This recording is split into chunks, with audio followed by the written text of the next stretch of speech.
with principal root equations. So what's the big idea here? Well, before we start handling any one of these examples, let's just have a look at what we want to end up with.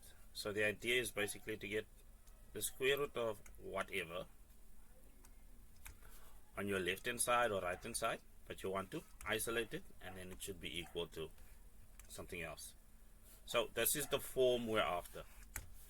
Now that we have got that covered, let's see what we can do about these aforementioned and currently present examples. Engage.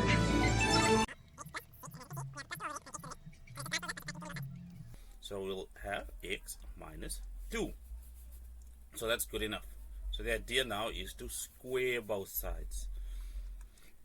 So if we do that on the left, remember, if you have some expression a, b, and you square both sides, you have to square the a, so that'll be a squared, and you have to square the b. So that's how your exponent law works when you have to distribute the instruction, because that's all this is. It's an instruction. So 2 squared therefore is 4.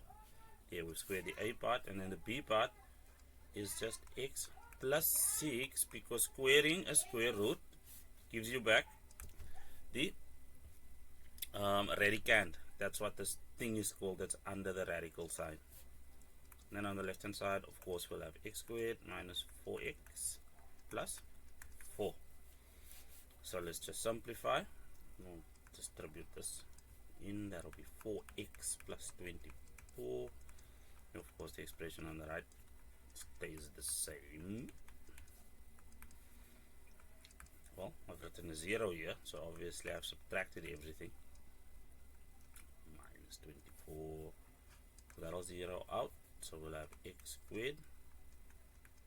Of course, what we do on the left, we have to do on the right. So that'll be minus 8x. And then subtracting 24, what we'll have over here is minus 20. So 0 is going to be equal to, well, what will this be? Minus 10 plus 2. Or feel free to use the formula. This then means that x is equal to 10 or x is equal to negative 2. Now, when it comes to principal root equations, we have to be careful in that we are dealing over here, in this case, with a positive root, and we need the left hand side to equal the right hand side. So if we deal with this step, which is a bit clearer,